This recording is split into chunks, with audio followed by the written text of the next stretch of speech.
जब अमेरिकी सेना भारतीय नाविकों पर हमला कर रही थी तो उस वक्त पीएम मोदी अपने ट्विटर के अकाउंट से डोनाल्ड ट्रंप के लिए थैंक यू वाली पोस्ट लिख रहे थे।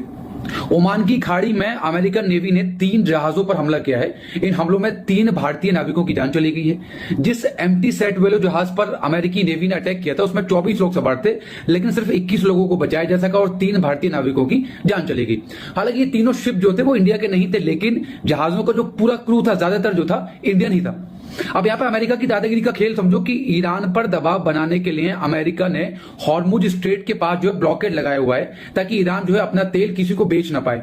अमेरिका का कहना है कि तीनों जहाज जो थे उस ब्लॉकेड को पार करने की कोशिश कर रहे थे, इसलिए हमने हमला किया है। लेकिन एक्सपर्ट बोल रहे हैं कि भाई अमेरिका चाहता तो इन जहाजों को हिरासत में ले सकता था, इसका जो क्रू था उसको पूरे को अरेस्ट कर सकता था, लेकिन उसने सीधे सीधे इन पर अटैक कर दिया और जहाजों को जलाकर राख कर दिया। कुछ रिपोर्ट्स ऐसी भी आ रही है कि अमेरिका को पता था कि जहाजों में किस देश का क्रू सवार है, फिर भी अमेरिका ने कार्रवाई की और जहाजों पे मिसाइल अटैक कर दिए।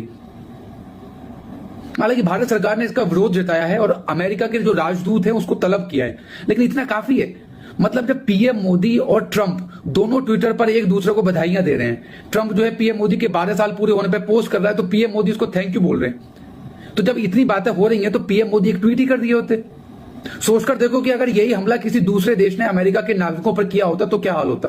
हम ये नहीं कह रहे कि भैया जाके सीधा अमेरिका के खिलाफ तुम जंग का ऐलान कर दो, लेकिन कम से कम मोदी सरकार को खुलकर सामने तो आना चाहिए ना।